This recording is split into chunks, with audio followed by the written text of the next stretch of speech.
Good evening. आज हम अपनी क्लास में भूगोल के चैप्टर में भारत की समुद्री सीमा और खाड़ियों के बारे में आज अध्ययन करेंगे। जैसा कि आप लोगों को पता है, पिछली क्लास में अपने भारत के द्वीप, प्रवाल द्वीप, मोंगा द्वीपों के बारे में अध्ययन किया था। आज हम भारत की समुद्री सीमा और खाड़ियों के बारे में अध्ययन करेंगे। भारत का ये मैं मैप बनाया हूँ, इसके बारे में समान परिचय दूंगा थोड़ा सा, इसके बाद मैं आगे कंटिन्यू करूँगा। इधर पाकिस्तान है, इधर चाइना है, और यहाँ नेपाल है, यहाँ भूटान है, यहाँ बांग्लादेश है, और इधर म्यांमार है, और इसके ऊपर है अफगानिस्तान, ठीक है, और यहाँ है श्रीलंका।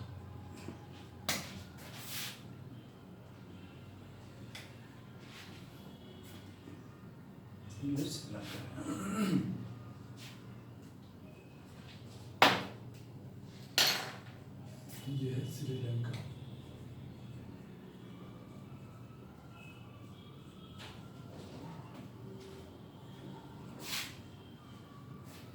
पाकिस्तान, अफगानिस्तान, चाइना, नेपाल, भूटान, बांग्लादेश, म्यांमार, ठीक है। प्रायद्वीप भारत के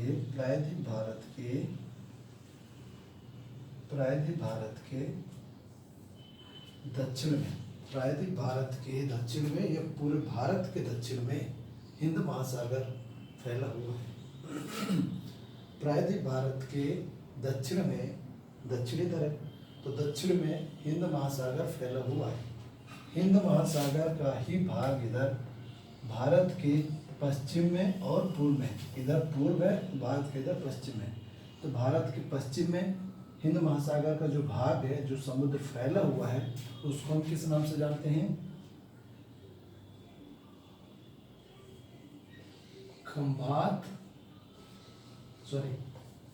अरब सागर के नाम से, अरब सागर।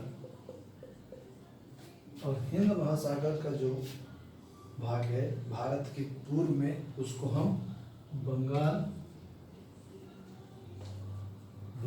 की खाड़ी, भारत के पूर्व में जो समुद्र है उसको बंगाल की खाड़ी के नाम से जानते हैं। भारत के पश्चिम में जो समुद्र है उसको हम अरब सागर के नाम से जानते हैं। भारत के दक्षिण में जो समुद्र है उसको हम हिंद महासागर के नाम से जानते हैं।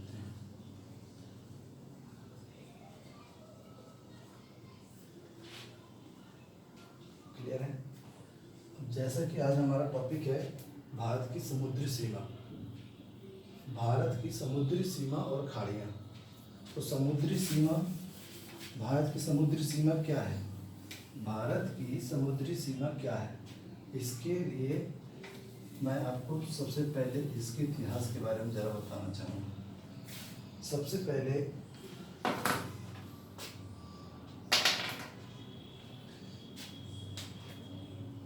किसी भी देश के पास उसके तट से लेकर समुद्र में किसकी कितनी सीमा होगी, उस देश की समुद्र में सीमा कितनी होगी। किसी भी देश, चाहे भारत हो, विश्व में जो भी देश हैं जिनके पास समुद्र तट है, तो उन देशों की समुद्री सीमा कितनी होगी या कितनी नहीं होगी, इसके लिए UNCLOS ये अनक्लोज ये संधि हुई थी 1982 ईस्वी को ये संधि हुई थी। इस संधि के माध्यम से किसी भी देश को 3 तरह के समुद्र में अधिकार दिए गए हैं। इस संधि के माध्यम से किसी भी देश को समुद्र में 3 तरह के अधिकार दिए गए हैं। ये संधि का नाम क्या था? UNCLOS, unclose. इसका फुल फॉर्म लिख लो,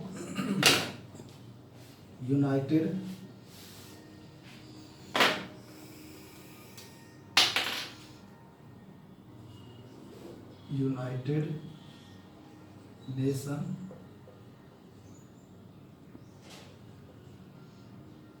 convention on the law of sea, United nation convention on the law of सी, इसका फुल फॉर्म है। 1982 ईस्वी को ये संधि हुई थी और इस संधि के माध्यम से किसी भी देश को 3 तरीके से अधिकार समुद्र में दिए गए हैं। इस संधि के माध्यम से किसी भी देश को समुद्र में 3 प्रकार के अधिकार दिए गए हैं। पहला अधिकार है प्रादेशिक समुद्री सीमा, दूसरा है अविच्छिन्न मंडल या संलग्न क्षेत्र, तीसरा अधिकार है अनन्य आर्थिक क्षेत्र। अब ये होता क्या है इसके बारे में अभी चर्चा कर रहा हूँ, इस पर आप कर दे रहे हो।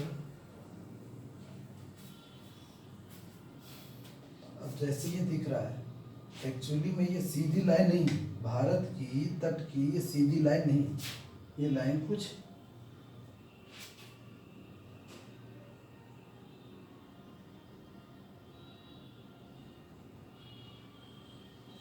कटी फटी है। हर जगह भारत के तट के साथ सीधी लाइन नहीं है, वो कटा फटा है। तो इसलिए इन तटों को मिलाने के लिए एक रेखा खींची गई थी। ये कटे फटे तटों को मिलाने के लिए एक रेखा खींची गई है, उस रेखा को बोलते हैं आधार रेखा।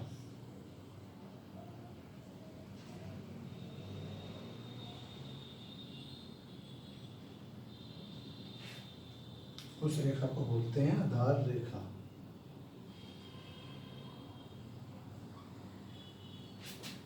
इस रेखा का नाम क्या दिया गया है? आधार रेखा। ये आधार रेखा क्या है? कटे फटे तटों को मिलाने वाली सीधी रेखा। कटे फटे तटों को मिलाने वाली सीधी रेखा को हम आधार रेखा के नाम से जानते हैं। क्लियर है? ये आधार रेखा। और ये देखो, इन तटों के बीच में जो जल पाया जाता है उसको क्या नाम देते हैं? आंतरिक जल। इसका नाम क्या देते हैं? आंतरिक जल।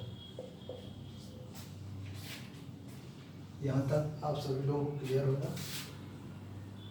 इसके आगे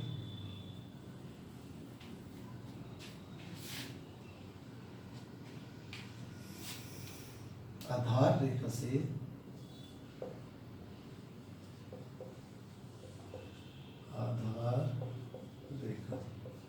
आधार रेखा से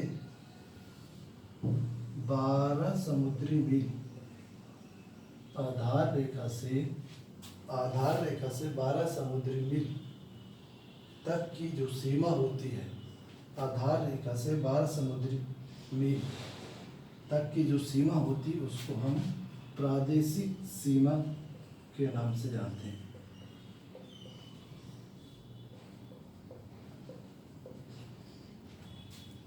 आधार रेखा से 12 समुद्री मील तक की सीमा को हम प्रादेशिक सीमा के नाम से जानते हैं। और आधार रेखा से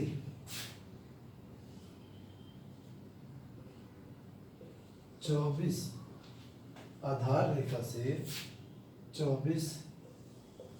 समुद्री मील की रेखा को, सीमा को हम किस नाम से जानते हैं? अविच्छिन्न मंडल, या फिर इसको बोलते हैं संलग्न क्षेत्र।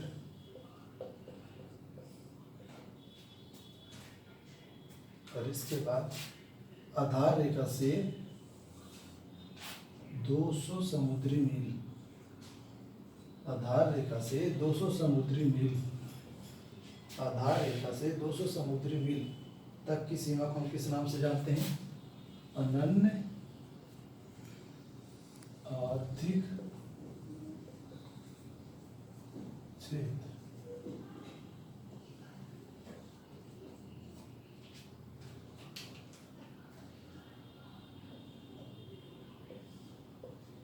क्लियर है? अब देखो आधार रेखा क्या है, ये मैंने बता दिया। आधार रेखा क्या है, प्रादेशिक सीमा क्या है, आंतरिक जल क्या है, अविच्छिन्न मंडल क्या है, अनन्य क्षेत्र क्या है। आंतरिक जल मैंने क्या बताया, आधार रेखा और भारत के तट के बीच में, भारत के तट के बीच में जो जल पाया जाता है उसको हम क्या नाम बताएं, आंतरिक जल। ये देखो भारत का ये तट है और आधार रेखा के बीच में जो जल है उसको हम आंतरिक जल के नाम से जानते हैं। भारत के आधार रेखा से 12 समुद्री मील की सीमा को प्रादेशिक समुद्री सीमा के नाम से जानते हैं और आधार रेखा से 24 समुद्री मील तक की सीमा को अविच्छिन्न मंडल या संलग्न क्षेत्र के नाम से जानते हैं और आधार रेखा से 200 समुद्री मील तक की सीमा को अनंत आर्थिक क्षेत्र के नाम से जानते हैं। अब प्रादेशिक सीमा के बारे में थोड़ा डिस्कस करेंगे, इसके बाद अविच्छिन्न मंडल के बारे में डिस्कस करेंगे, अनंत आर्थिक क्षेत्र के बारे में डिस्कस करेंगे। तो इसको रब कर दूं या फिर इधर बता देता हूँ। सबसे पहले देखो प्रादेशिक समुद्री सीमा, पहला है प्रादेशिक समुद्री सीमा। प्रादेशिक समुद्री सीमा भारत को जितना अधिकार संपूर्ण भारत के मुख्य भूभाग में होता है उतना ही अधिकार भारत को प्रादेशिक समुद्री सीमा में है। जितना अधिकार भारत को संपूर्ण भूभाग में है उतना ही अधिकार भारत को प्रादेशिक समुद्री सीमा में है। ठीक है, इसके आगे दूसरा है अविच्छिन्न मंडल।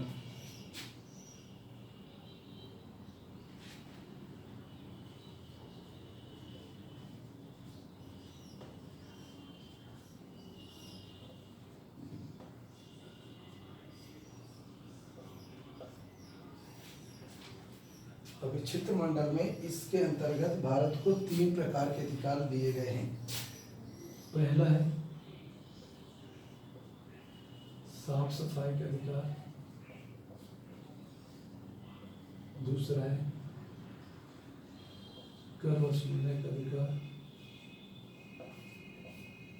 तीसरा है वित्तीय अधिकार।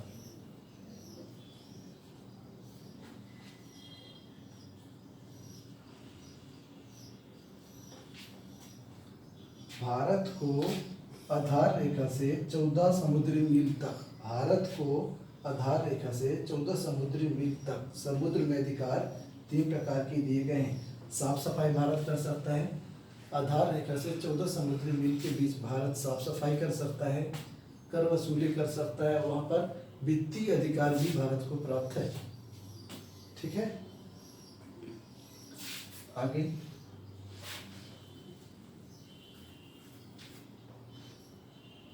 तीसरा है अनन्य आर्थिक क्षेत्र। अनन्य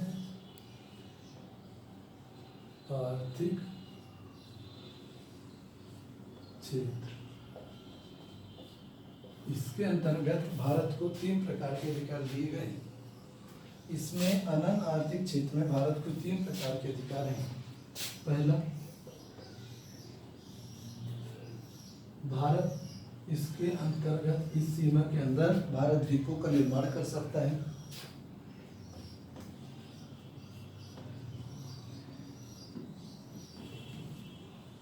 इसके अंतर्गत भारत द्वीपों का निर्माण कर सकता है। दूसरा,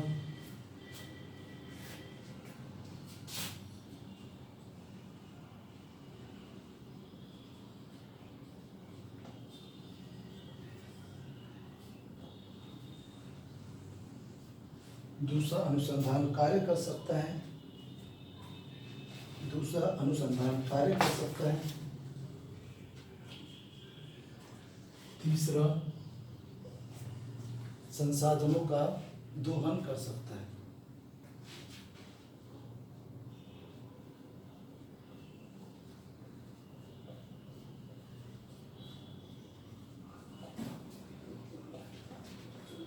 भारत अनन्य आर्थिक क्षेत्र के अंतर्गत, यानी कि भारत आधार रेखा से 200 समुद्री मील के अंदर, भारत आधार रेखा से 200 समुद्री मील के अंदर 3 प्रकार के कार्य कर सकता है। द्वीपों का निर्माण कर सकता है 200 समुद्री मील के बीच, अनुसंधान कार्य कर सकता है या रिसर्च का कोई काम कर सकता है। तीसरा, संसाधनों का दोहन कर सकता है। जो भी संसाधन पाए जाते हैं, समुद्री संसाधन, पेट्रोलियम, गैस, इसके अंतर्गत 200 समुद्री मील के अंतर भारत इन संसाधनों का दोहन कर सकता है। क्लियर है? जैसे भारत में लगभग 65%, भारत में लगभग 65% तेल का उत्पादन, भारत में लगभग 65% तेल का उत्पादन बॉम्बे हाई का नाम सुने होंगे, बॉम्बे हाई यहाँ पर खंबात की खाड़ी में, यहीं पर भारत में 65% तेल का उत्पादन होता है। तो संसाधन बहुत सारा, फिलहाल यहाँ से इतना लगभग इतना उत्पादन होता है।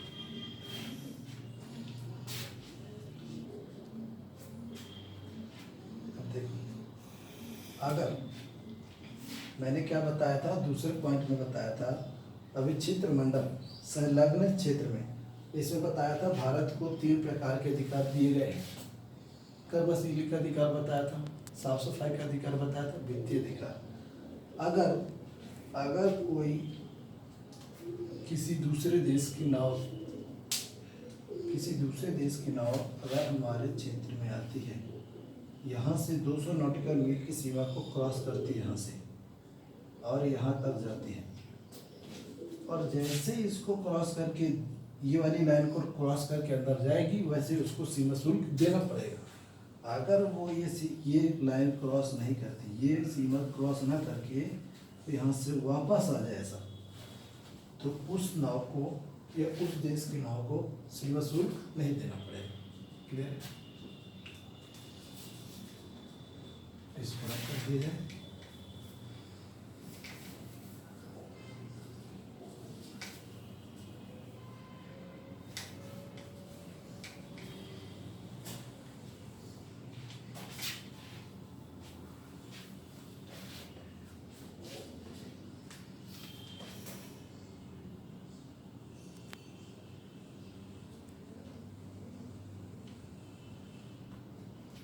ये क्या है, डॉट डॉट जो बना है, ये है राम सेतु। राम सेतु एक द्वीपों की श्रृंखला है। राम सेतु द्वीपों की एक श्रृंखला है। राम सेतु के उत्तर में जो समुद्र पाया जाता है, उसको हम पाक जल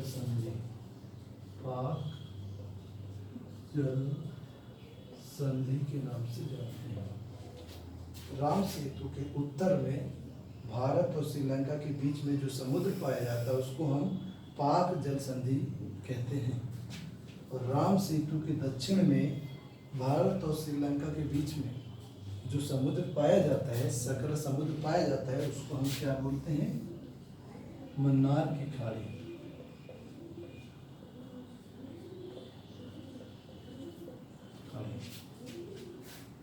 अब इसको मन्नार की खाड़ी बोलते हैं, ये वाला पार्ट, और इसको पाक जल संधि बोलते हैं। अब इसको मन्नार की खाड़ी बोलते हैं, इसको पाक जल संधि बोलते हैं। ऐसा तो सवाल आता होगा दिमाग में कि इसको खाड़ी क्यों बोलते हैं, इसको जल संधि क्यों बोलते हैं। खाड़ी उसी को बोलते हैं जो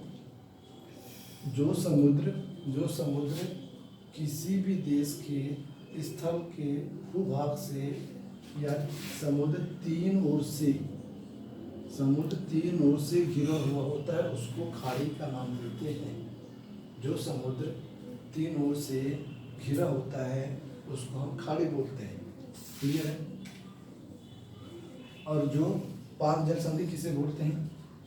वह जो ऐसा सकरा समुद्र जो 2 बड़े समुद्रों को जोड़ने का काम करता है, दो बड़े समुद्रों को जोड़ने का काम करता है, उसको हम क्या बोलते हैं? पाक जल संधि। तो इधर कौन सा है? इधर का मैंने पहले बताया था, इधर कौन सा है समुद्र? अरब सागर, अरब सागर बताया था। ये सब इधर साइड अरब सागर है, और ये खाड़ी है तो अरब सागर की ही है। और इधर क्या है? बंगाल की खाड़ी है।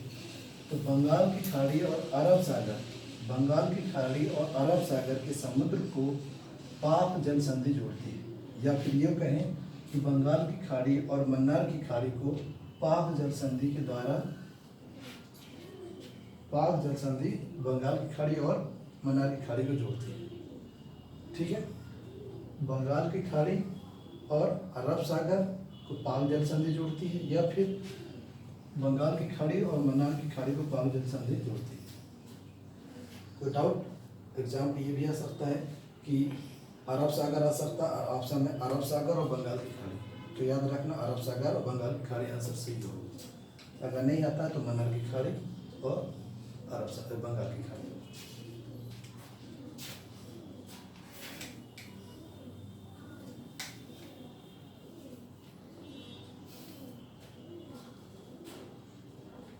यहाँ पर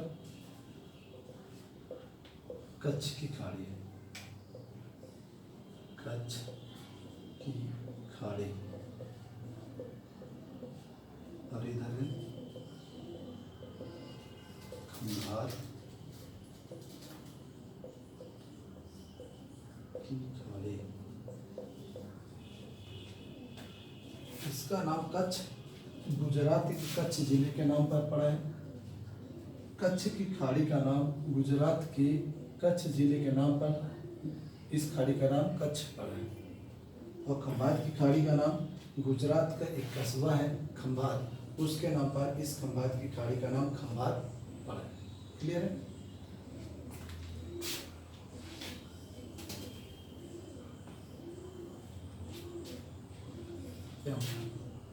इसके पहले वाले क्लास में मैंने बताया था, द्वीपों की एक श्रृंखला में बताया हुआ था, यहाँ अंडमान निकोबार द्वीप थे।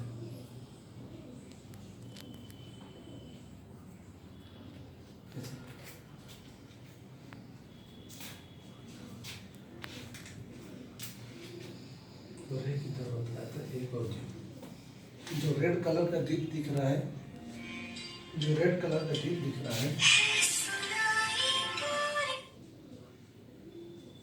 ये रेड कलर का जो द्वीप दिख रहा है, इसको किस नाम से जानते हैं? कोको द्वीप, कोको द्वीप।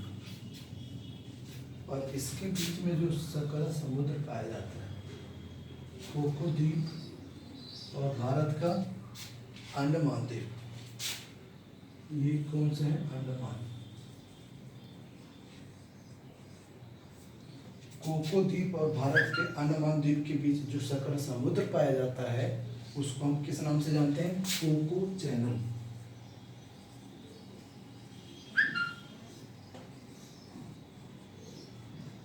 इसको हम कोको चैनल के नाम से जानते हैं।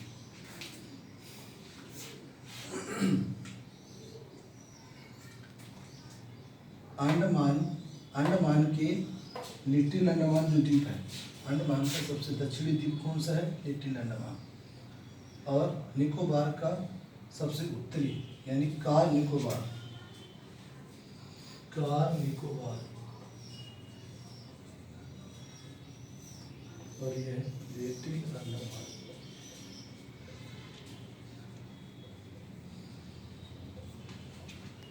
लिटिल अंडमान और कार निकोबार द्वीप के बीच में जो चैनल पाया जाता है, जो सकरा समुद्र पाया जाता है, उसको हम 10 डिग्री चैनल के नाम से जानते हैं। 10 डिग्री चैनल। क्लियर है? 10 डिग्री चैनल के नाम से जानते हैं। लिटिल अंडमान और कार निकोबार के बीच में जो सकरा समुद्र पाया जाता है, उसको हम 10 डिग्री चैनल के नाम से जानते हैं। और लक्षद्वीप, यहाँ है लक्षद्वीप, और उसके नीचे था, लक्षद्वीप के दक्षिण में था मिनिकॉय द्वीप। लक्षद्वीप और मिनिकॉय द्वीप के बीच में जो सकरा समुद्र पाया जाता है उसको हम किस नाम से जानते थे? 9 डिग्री चैनल, 9 डिग्री चैनल। और मिनिकॉय द्वीप और इसके दक्षिण में था द्वीपों की छोटी छोटी श्रृंखला है, इसको बोलते हैं मालदीव। मिनिकॉय और मालदीव के बीच में जो समुद्र पाया जाता है संकर समुद्र, उसको हम 8 डिग्री चैनल के नाम से जानते हैं। 8 डिग्री चैनल, 9 डिग्री चैनल और 10 डिग्री चैनल।